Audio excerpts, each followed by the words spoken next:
तो आगे कंटिन्यू करते हैं। उस दिन हमने फोटो इलेक्ट्रिक इफेक्ट किया था। Let's start with matter waves today, de Broglie वाला फंडा।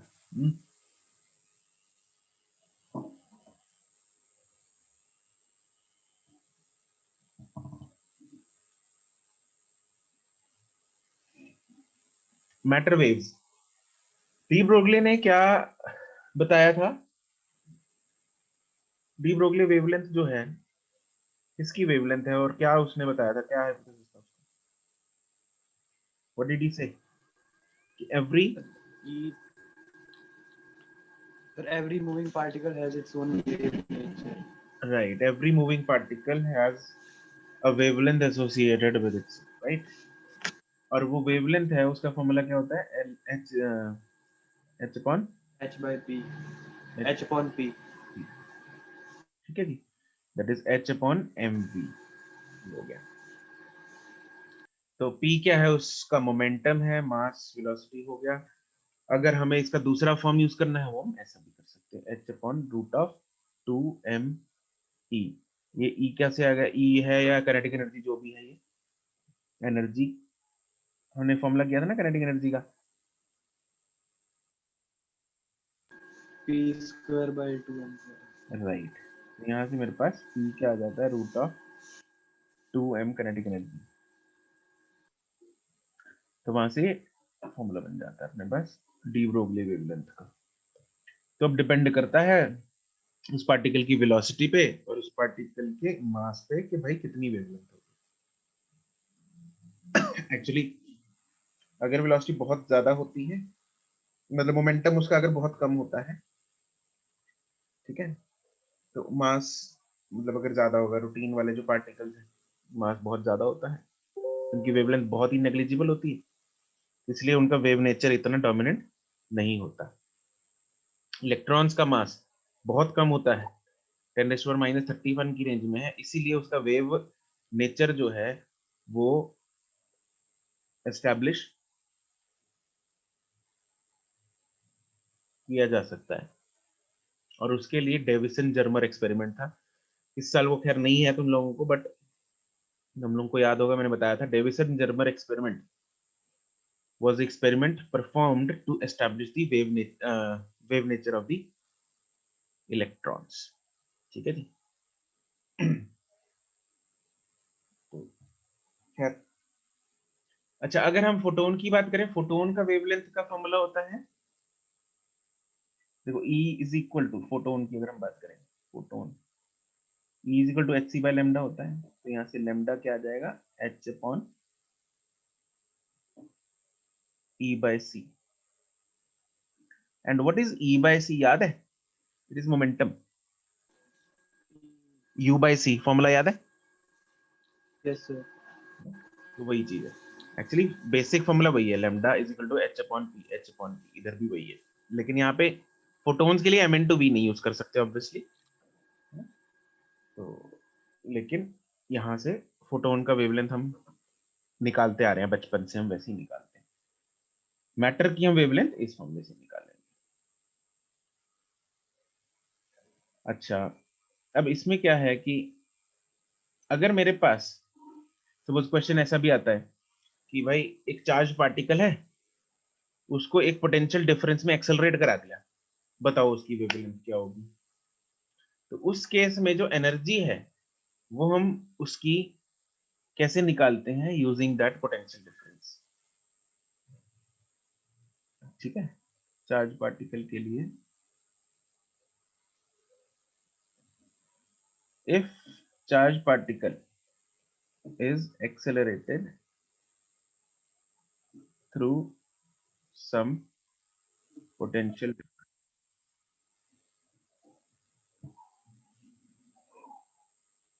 तो उस केस में जो E है, वर्क डन है या एनर्जी है, that is Q into V. Therefore lambda क्या आ जाएगा? H upon root of 2m।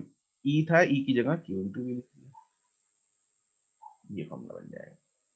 Basic formula याद रखना, उससे आगे आगे आगे आगे जो मर्जी निकालते रहो। लेकिन अगर न्यूट्रल पार्टिकल है, अच्छा, neutral particle can be accelerated using potential difference. Can be accelerated neutral particle using potential difference.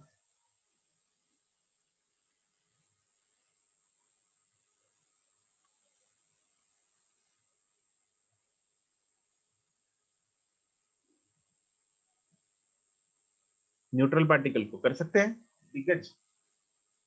Neutral है, क्या वो एक्सेलरेट होगा किसी एक चार्ज की तरफ? No. न्यूट्रल नहीं हो सकता है ना. Neutral particle can not be accelerated using some potential difference. तो उसकी जो हम एनर्जी है वो नॉर्मल रैंडमनेस के कारण जो होती है एनर्जी वही लेंगे. और वो कितनी एनर्जी होती है? 3/2 kT.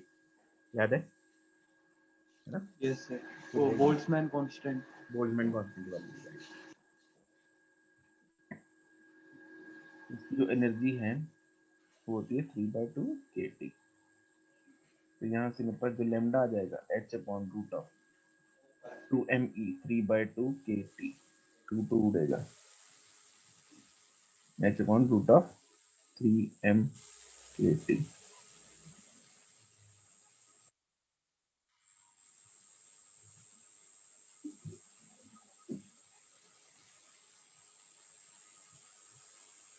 तो ये फॉर्मूला बन जाता है.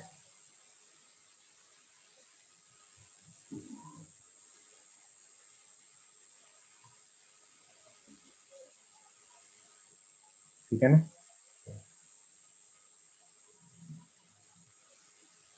अब सपोज एक क्वेश्चन है.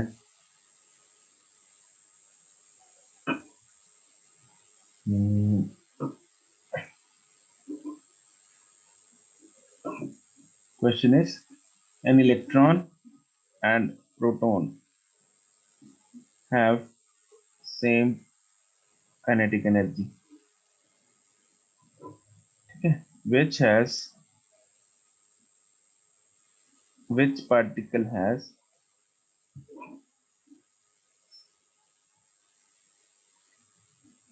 lower wavelength?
Correct है दिग्गज.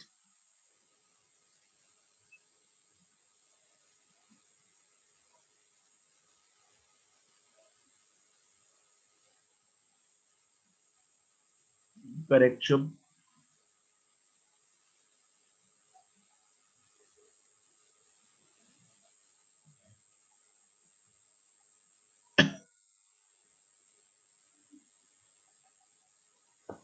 नहीं चमन.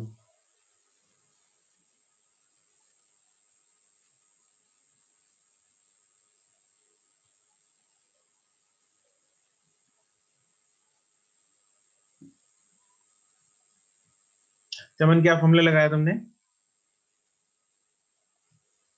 अनम्यूट करो जरा, बताओ.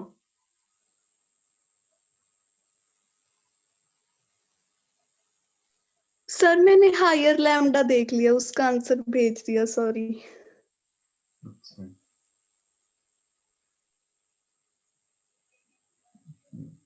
lambda is equal to h/√of 2me. दोनों पार्टिकल्स के लिए H सेम है, 2 सेम है, E सेम है। E क्या चीज है? इधर काइनेटिक एनर्जी है। Therefore, जो lambda है that is inversely proportional to root of mass. अब mass of electron is less than mass of proton. Therefore, lambda of electron is greater than lambda of proton. Therefore, answer जो आएगा वो आएगा proton, है ना?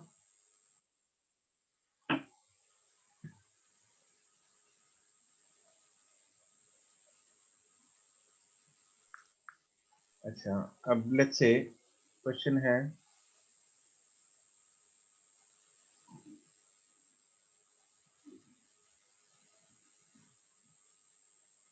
a proton and alpha particle are accelerated through same potential difference.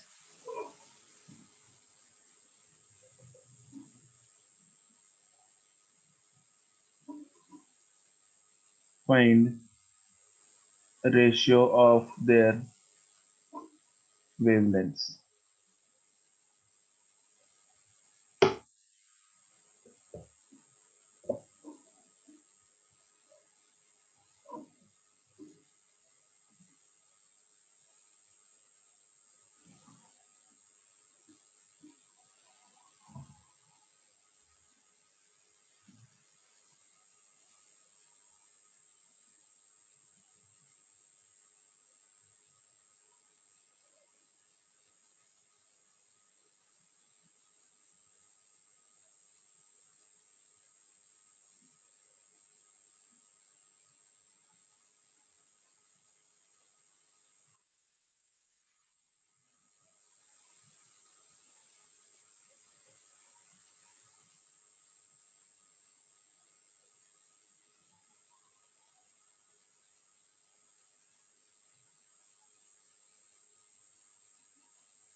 Correct, शुभ?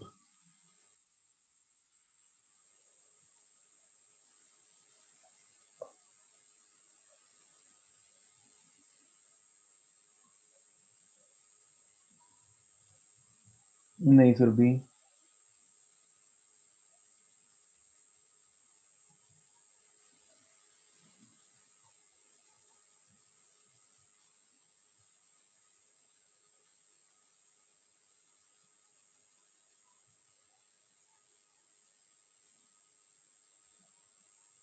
दिग्गज correct.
Correct Himanshu.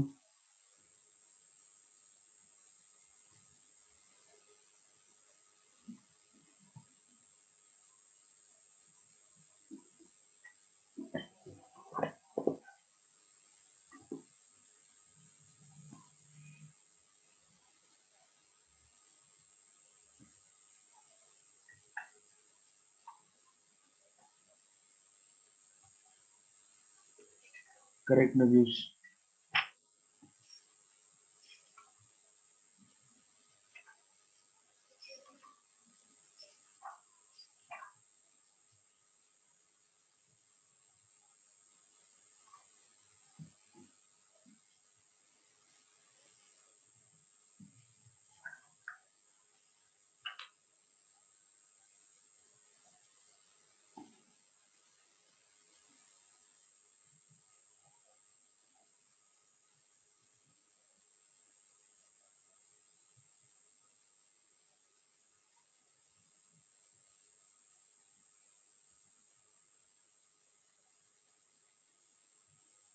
Correct Surabhi.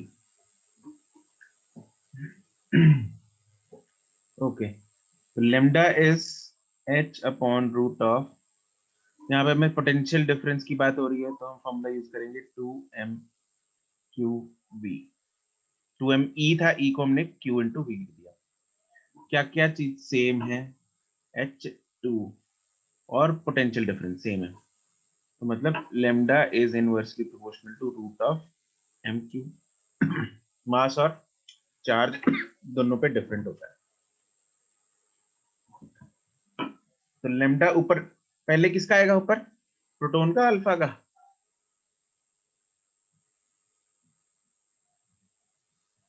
ऊपर आएगा proton का, right. Proton upon alpha is equal to root of mass of alpha by mass of proton into q of alpha upon q of proton. अब mass हमें पता है कितना होता है, 4 टाइम्स अल्फा का, एंड चार्ज होता है 2 times, so that is 2 root 2. Charge on alpha is twice that of proton.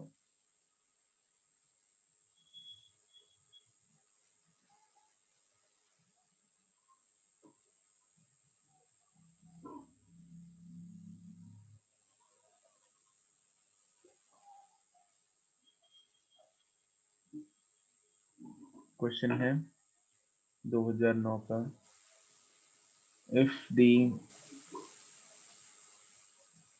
potential difference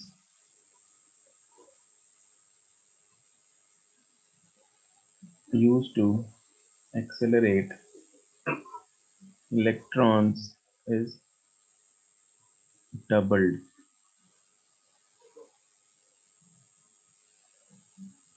by what factor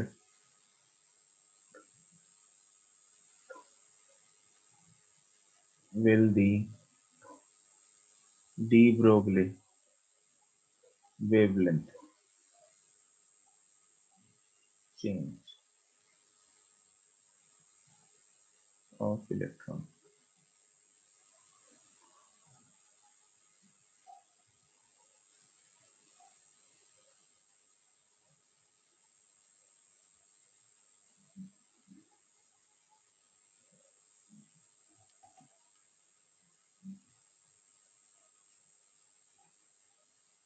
Right, Shubh?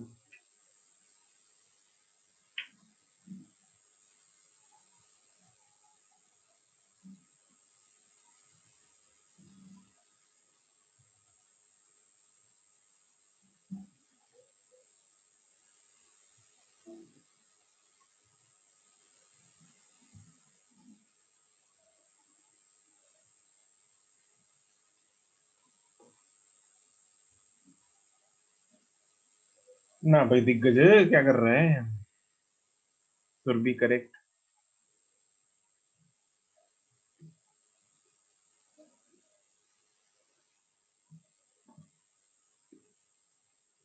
Chetna correct.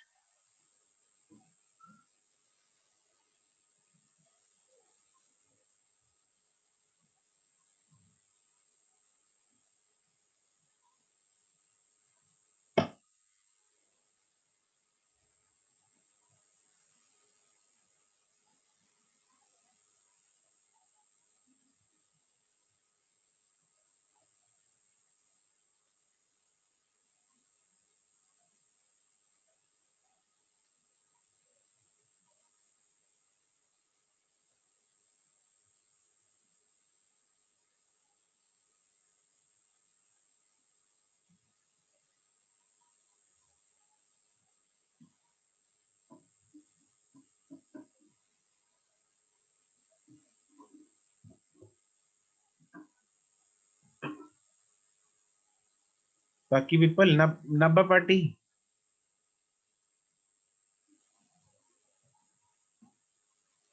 And Sangrur party. Vanshika ठीक है, माधव ठीक है, दिग्गज ठीक है,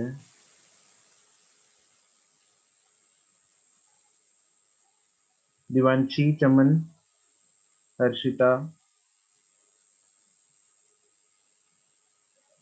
Jaswinder, Himanshu,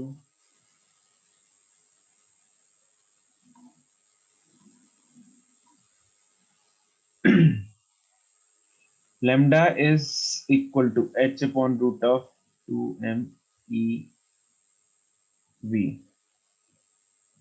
q into v, q की वैल्यू e है। अब यहाँ पे बाकी सब चीजें सेम है, बट वोल्टेज को डबल कर दिया, तो यहाँ पे रूट ऑफ v से डायरेक्टली प्रोपोर्शनल, 1/√v से डायरेक्टली प्रोपोर्शनल आ गया।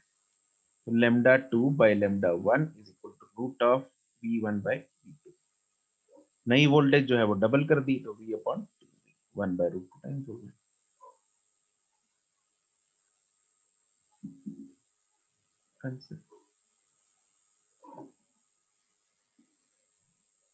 Question,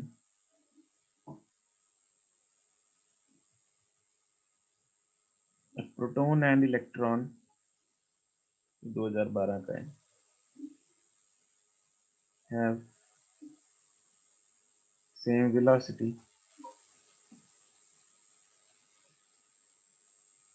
which has greater wavelength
right दिग्गज।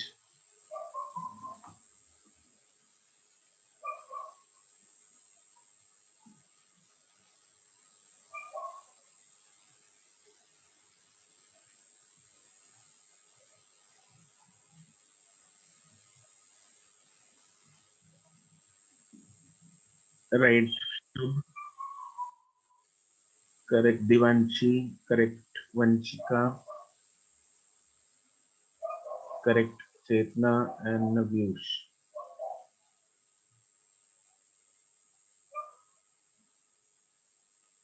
करेक्ट चमन।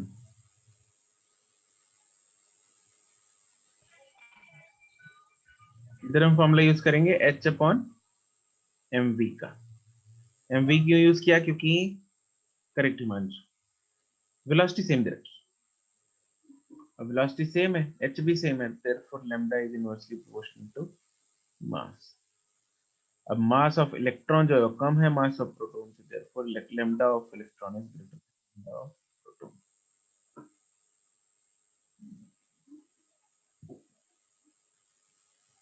तो बस ये कहानी है, ठीक है ना।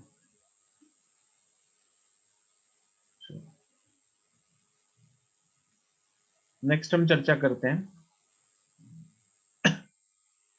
थोड़ा एटॉमिक स्ट्रक्चर के बारे में।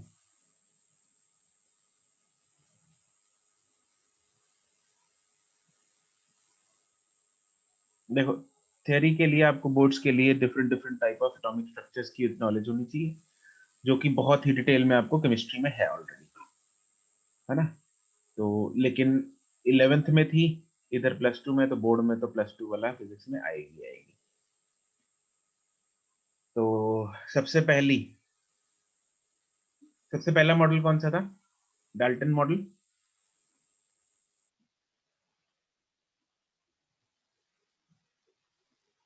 डाल्टन्स मॉडल थोड़ा रिव्यू कर लेंगे सबको। डाल्टन्स मॉडल में क्या था?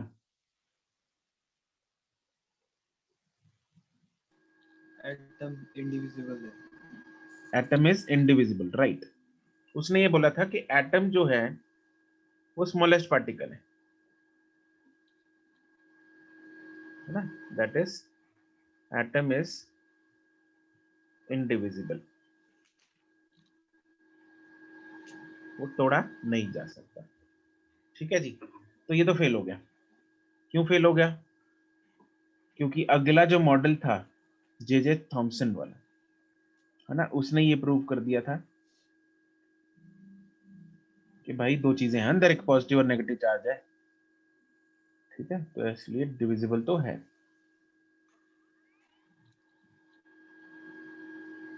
तो इसने कौन सा मॉडल दिया था? Plum pudding. Plum pudding model या वाटरमेलन टाइप। तो इसमें उसने बोला कि कहीं कहीं पे क्या है,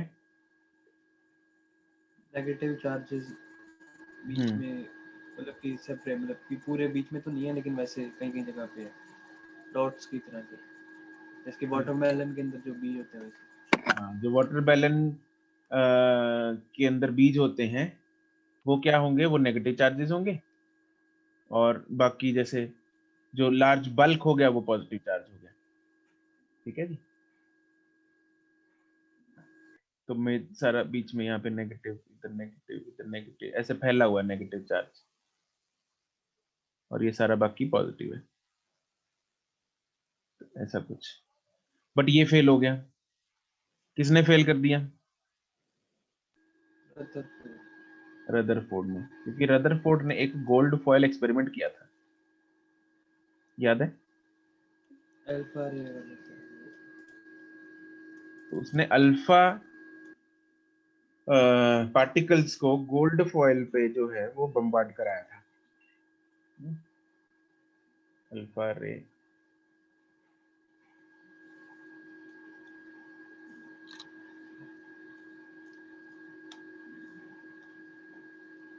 ऑन गोल्ड फॉयल। अच्छा, गोल्ड फॉयल क्यों यूज किया था? इनर्ट है सर इसलिए। क्या है? इनर्ट है इसलिए। ना, हैवी है। Actually gold foil, sir gold को जितना मर्जी थिन कर सकते हैं। हाँ, the main reason was gold is highly malleable, बहुत ज्यादा मेलिएबल, बहुत थिन शीट्स में इसको जो है वो ड्रॉ किया जा सकता है, बहुत थिन शीट्स में, और उसको एक्सपेरिमेंट के लिए बहुत ही ज्यादा थिन शीट चाहिए थी। और बहुत ज्यादा थिन शीट इसलिए चाहिए थी, अगर मोटी शीट होगी फिर तो आगे कुछ नहीं जाएगा। अरे यहाँ पे शीट है, ये गोल्ड शीट है, इधर से अल्फा रेज, मतलब दुनिया भर की अल्फा रेज इधर से, अल्फा बीम जो है इधर से बॉम्बार्ड करा रहे हैं, इधर डिटेक्टर लगा है। अगर मोटी शीट ले लगा अल्फा रे पास होगा नहीं, सारी उधर ही अटक जाएंगी, उधर ही, है ना।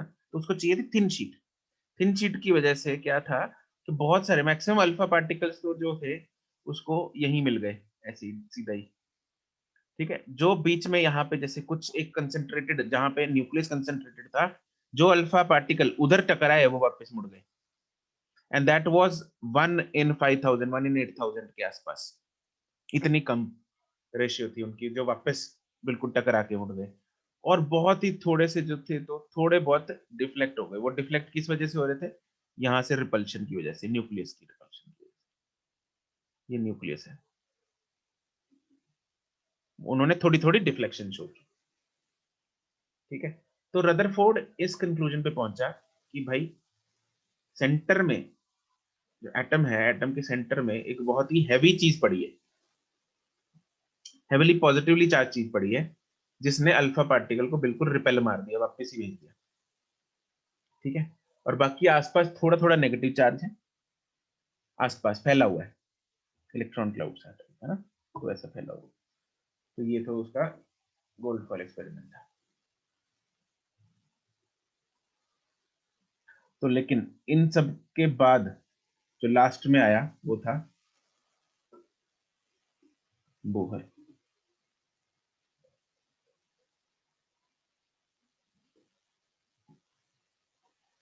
रदरफोर्ड फेल क्यों हुआ? रदरफोर्ड का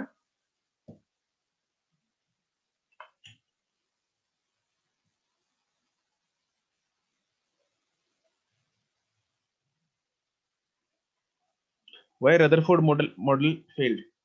यस करेक्ट शुभ, उसने स्टेबिलिटी ऑफ एटम की बात ही नहीं की। उसके अकॉर्डिंग जो मॉडल था that was not stable. Electron अगर आसपास घूम रहे थे तो उसके अकॉर्डिंग तो भाई अगर इलेक्ट्रॉन घूमेंगे तो एक्सेलरेट करेंगे, क्योंकि सेंट्रीपिटल एक्सेलरेशन होती है। एक्सेलरेट करेंगे तो they will continuously emit energy, और कंटिन्यूअसली अगर एनर्जी छोड़ते रहेंगे तो they will ultimately die out and they will enter the nucleus, and nucleus में जाके उधर ठुक जाएंगे, है ना, अंदर ही घुस जाएंगे न्यूक्लियस के, तो इसलिए वो फेल हो गया। बोहर ने फाइनली जो स्टेबल मॉडल के बारे में चर्चा की, और उसके 3 पोस्टुलेट्स थे। क्या क्या? पहला postulate, electrons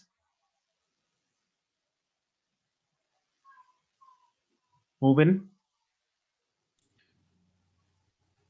circular orbits, right, circular orbits, electrons move in circular orbits, जैसे अपना प्लैनेटरी सिस्टम काम करता है ना, तो उसने वैसे बात की।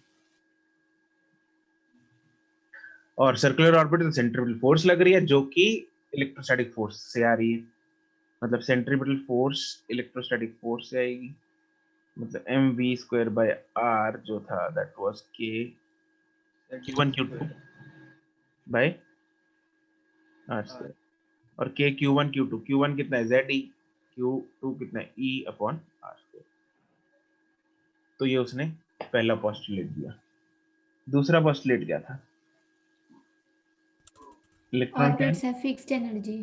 Right, electrons can revolve in orbits of fixed energy,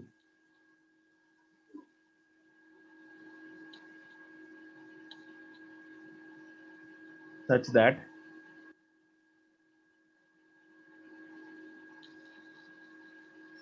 उनका एंगुलर मोमेंटम mvr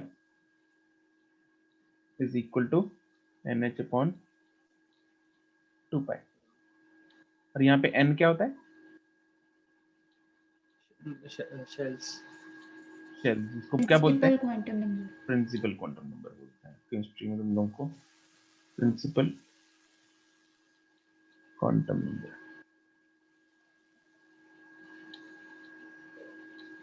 और थर्ड जो इसका पोस्टुलेट था वो था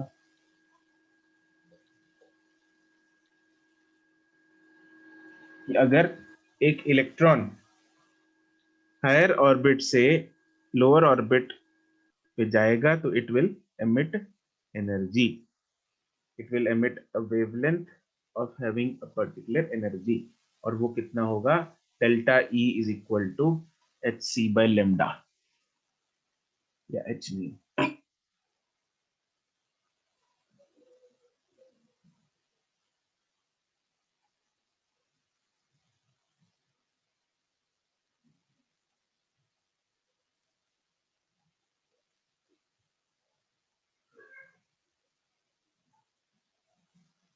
अगर हायर से लोअर पे आएगा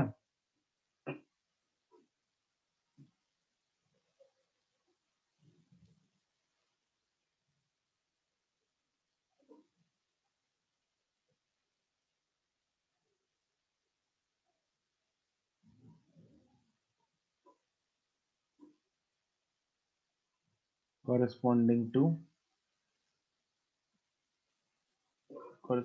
to the difference of energy levels, that is delta E2 minus E1 is equal to hc/λ।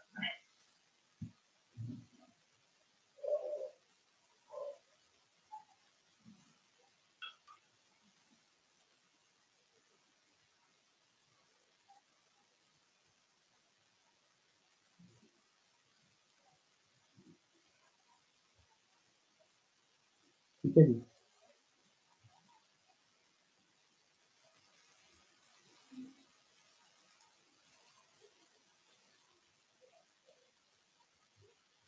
अच्छा, इसके बाद तुम लोगों के पास एक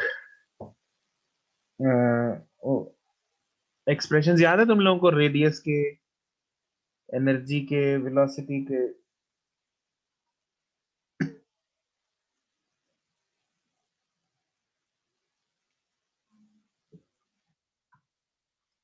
याद है? चलो ठीक है, ठीक है दिग्गज। तो इसमें पहले अगर हम रेडियस की बात करें, radius of circular orbit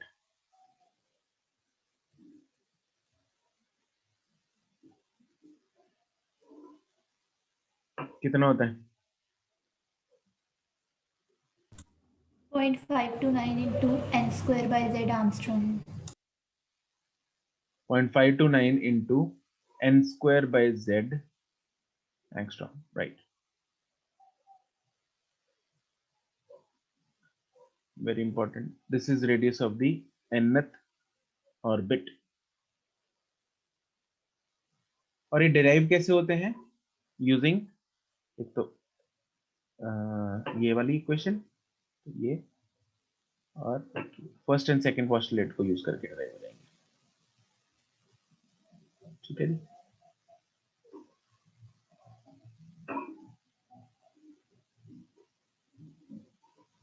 velocity of electron in nth orbit.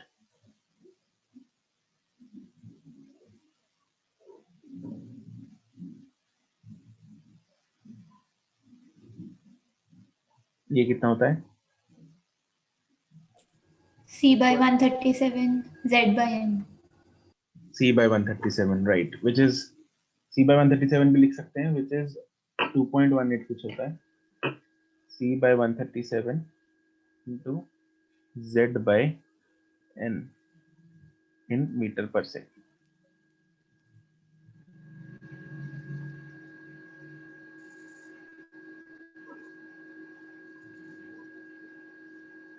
And उसके बाद एनर्जीज, अगर पोटेंशियल एनर्जी, काइनेटिक एनर्जी और total energy. Total energy in nth orbit, that is minus kz e square upon 2r. minus 13.6 Z square by n square. z square by N square. n square. Electron volt या joule? Electron volt. Electron volt. ठीक है।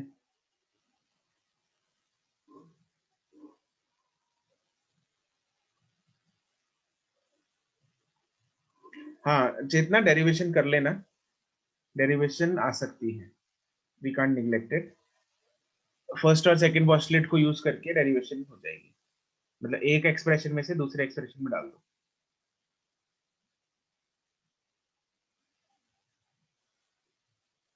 ठीक है, तो ये तो total energy का formula हो गया। अच्छा, टोटल एनर्जी का अगर एक्सप्रेशन हम, वो दूसरा वाला जो दिग्गज अभी कह रहा था, वो क्या होता है?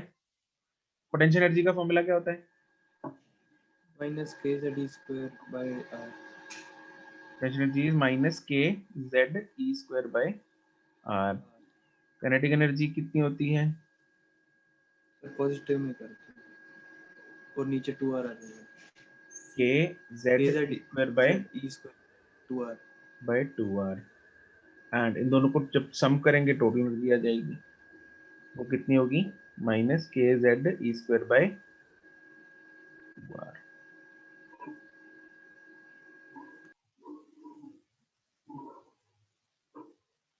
तो टोटल एनर्जी जो है that is minus of kinetic energy and potential energy by 2। यही है। Yes.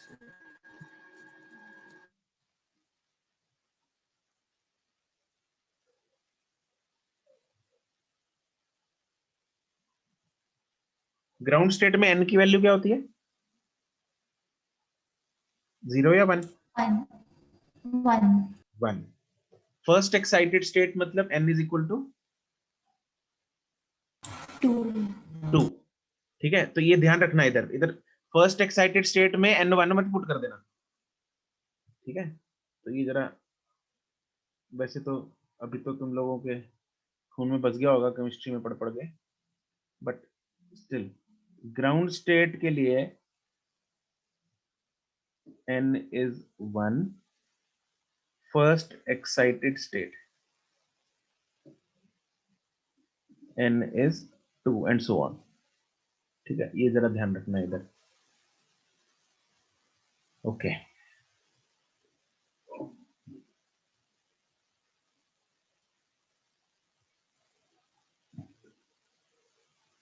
एक होता है रिडबर्ग कांस्टेंट, वो आगे यूज होगा जब हम वेवलेंथ निकालेंगे ट्रांजिशन की।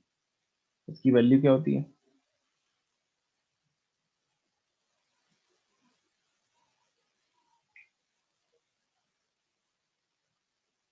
याद है? 1.0097 into 10 to the power 7 unit Meter per inverse. meter. Inverse. Right, this पर मीटर।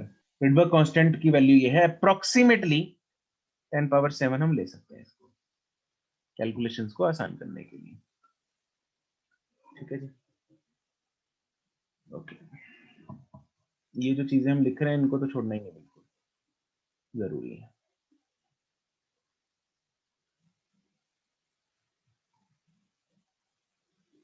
अच्छा, अगर आपसे पूछा जाए what is ionization energy,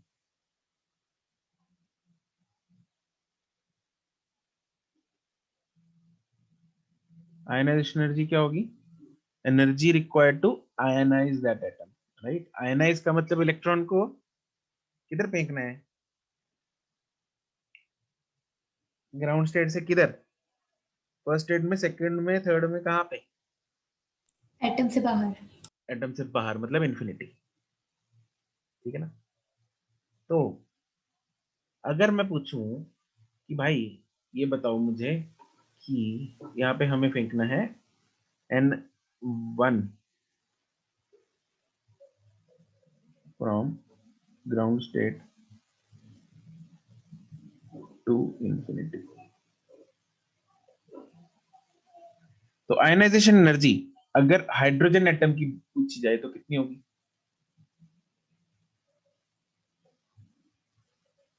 total energy के बराबर।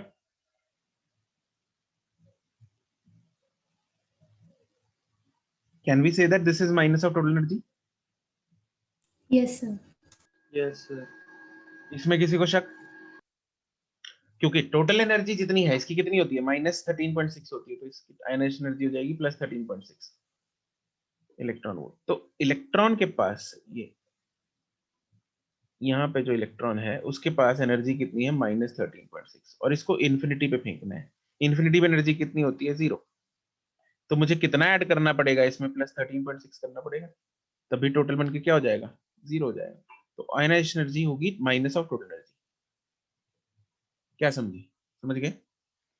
ऐसे ही अगर आयनाइजेशन एनर्जी, हाँ, ionization energy of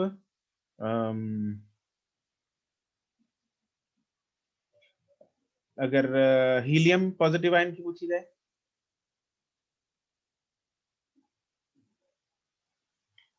helium positive ion की टोटल एनर्जी कितनी होती है?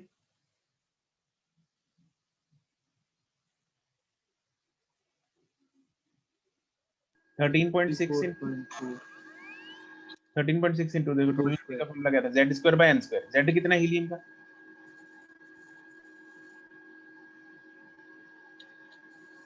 2. 2² n तो 1 नहीं है, तो 13.6 into 4 54.4 54. 54.4 आयनाइजेशन एनर्जी ऑफ अगला कौन सा होता है? लिथियम 2 पॉजिटिव आयन, इसकी कितनी होगी? 13.6 into 9. into 9 हो जाएगी। वो कितनी होती है? Sir, 112 122.4 122.4।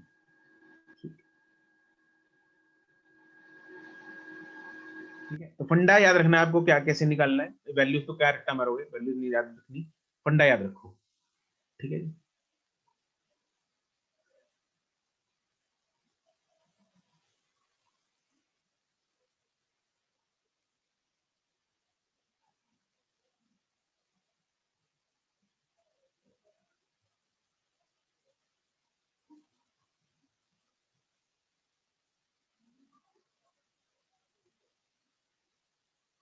और एक्साइटेशन पोटेंशियल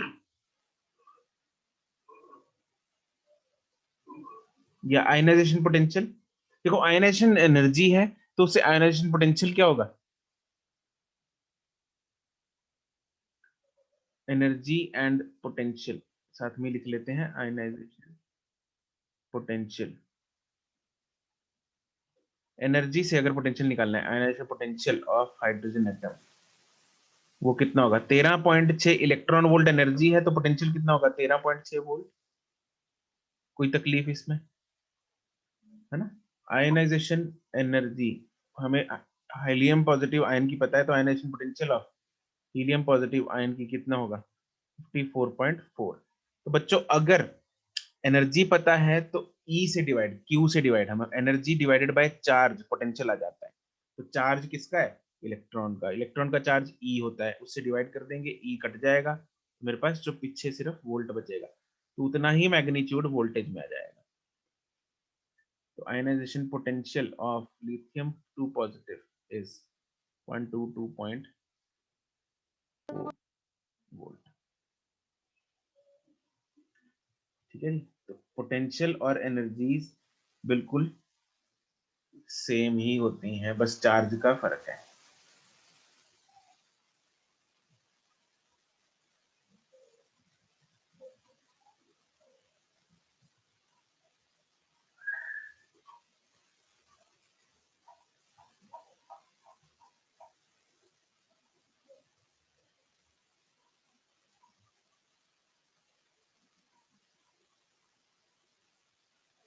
क्वेश्चन करते हैं इसके।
Surbhi correct.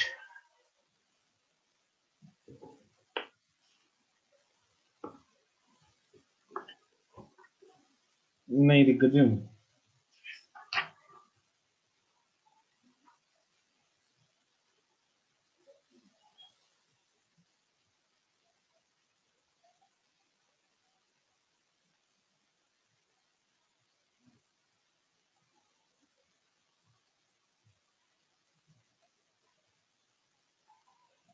Shubh, Shubh correct.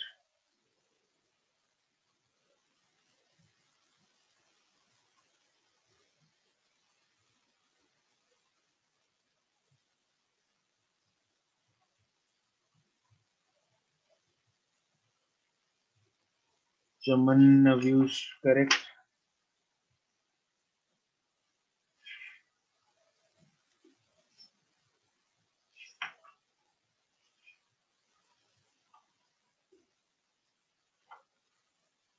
Vanshika correct.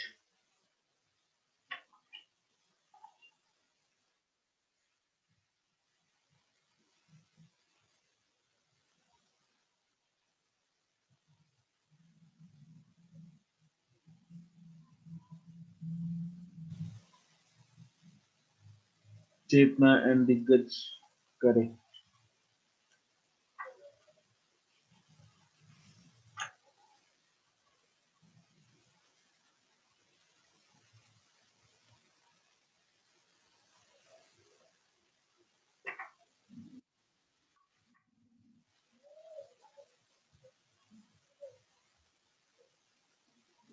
Divanshi correct.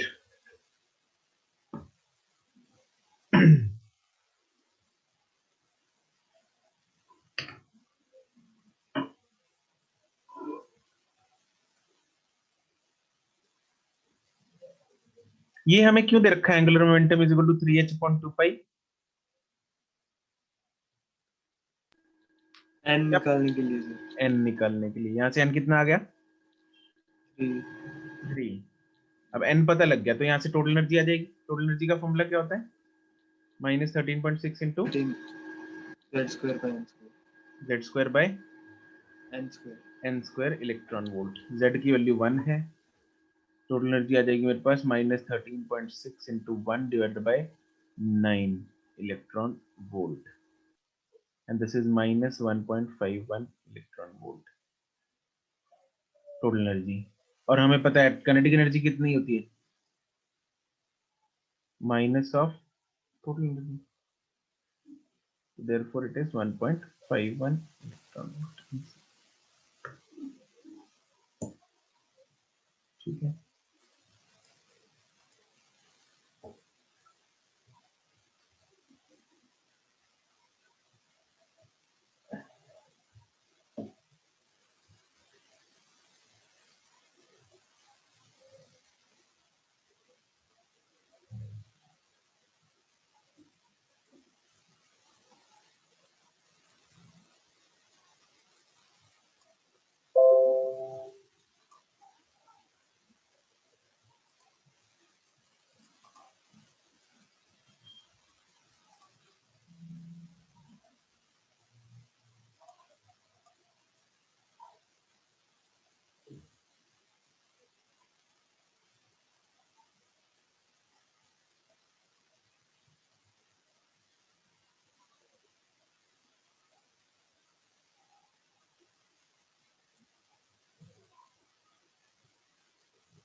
Shubh, Shubh and Surabhi correct.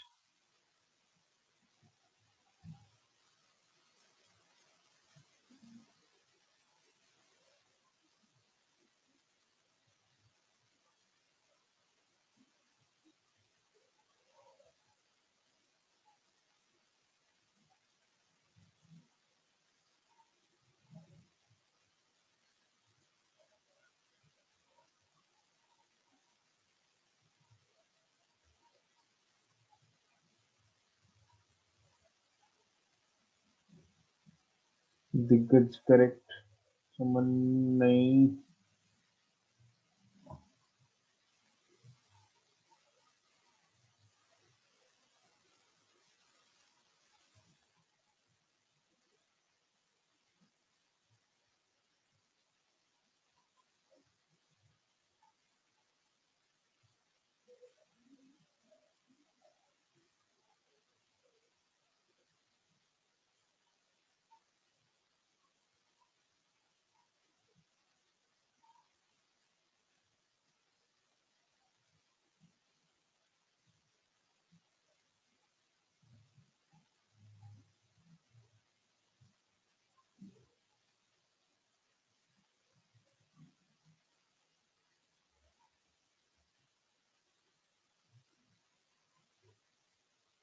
Divanshi correct, नयूश correct,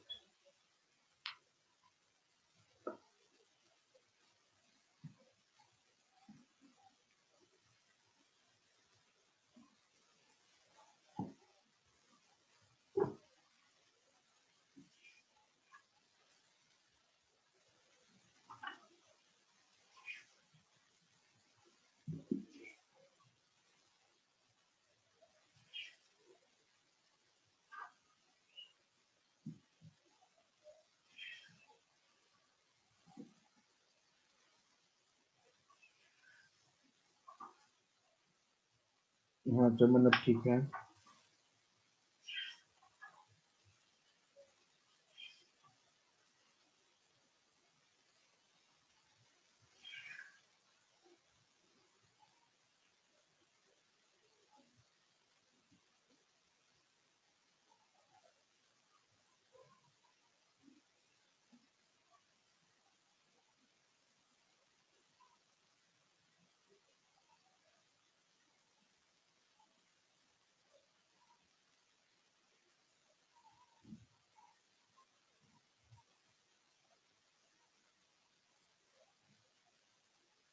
बाकी लोग फटाफट कर दो answer.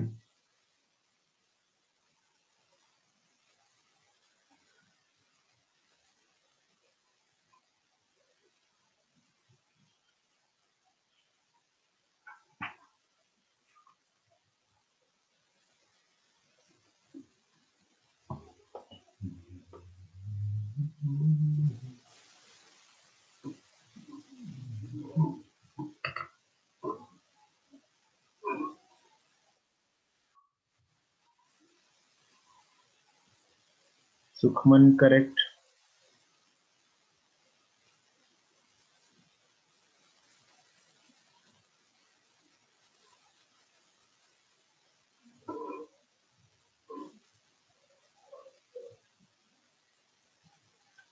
Radius is equal to 0.529 n square by z angstrom होता है ना। तो radius is directly proportional to n square by z है। R2 by R1 is equal to N2 by N1 square into Z1 by Z2. 2 is beryllium, ठीक है, और 1 जो है वो A0 है। N2 is 2 by 1 का square into Z1 is 1 hydrogen का, और बेरिलियम का atomic number is 4, so it is 1. और R2 is R1 equal to A0, to B option.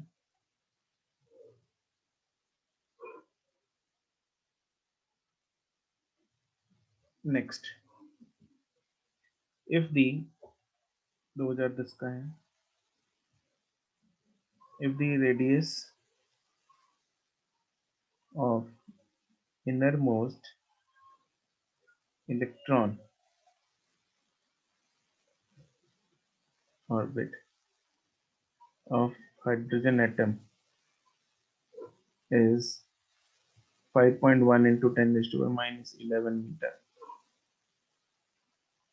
find the radius of orbit of second excited state.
दिग्गज power check कर भाई अपनी।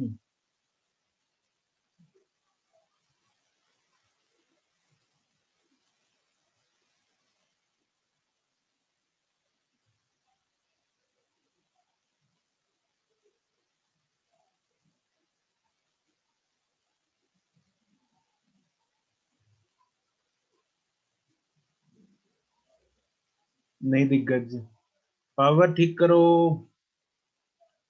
अरे Surabhi power.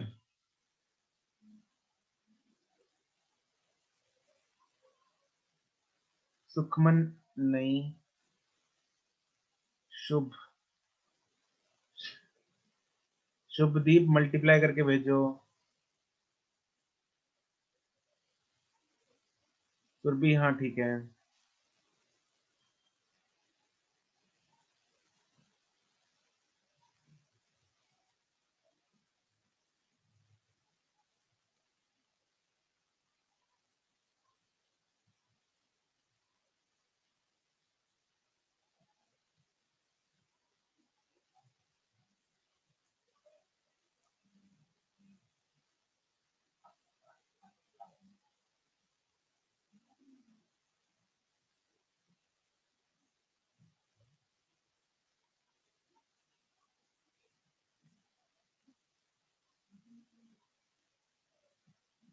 शुभ correct, Sukhman correct, दिग्गज करेक्ट।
बाकी जनता जल्दी भेज दो आंसर फटाफट।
Radius of the inner most हमें दे रखा है, radius of the second excited state.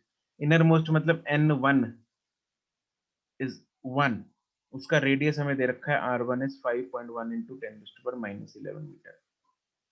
n जो 2 है that is 3, second excited state is n is 3, r3 हमें फाइंड करना है। rn जो है दिस इज n3 है ना, rn जो है वो होता है directly proportional to r is directly proportional to n square by z। z तो वही है hydrogen atom, therefore r is directly proportional to n square, therefore r3 by r1 is equal to n3 by n1 का square, that is 3 by 1 का square, therefore r3 आ जाएगा 9 times r1, 9 into 5.1 into 10⁻⁻11, that is 45.9 into 10⁻⁻11 Newton.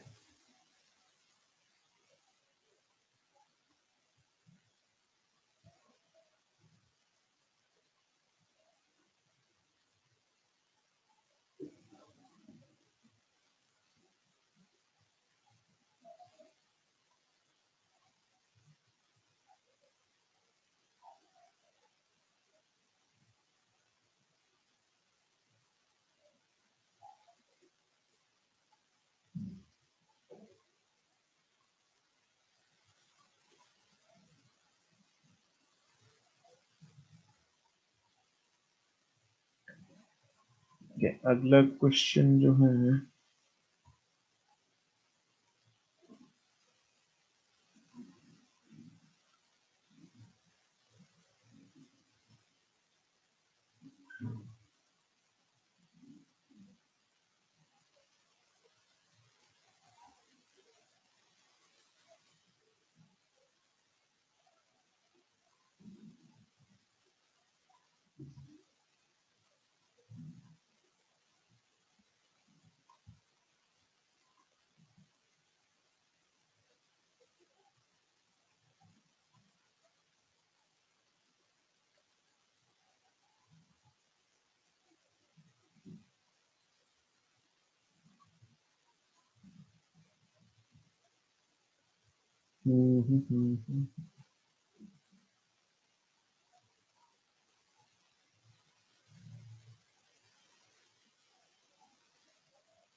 चलो next जो topic है ना अगली class में शुरू करेंगे,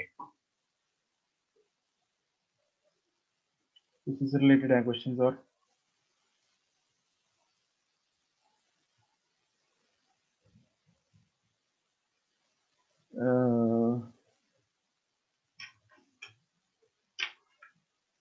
स्पेक्ट्रम अगली क्लास में करते हैं, आज यहीं तक करते हैं।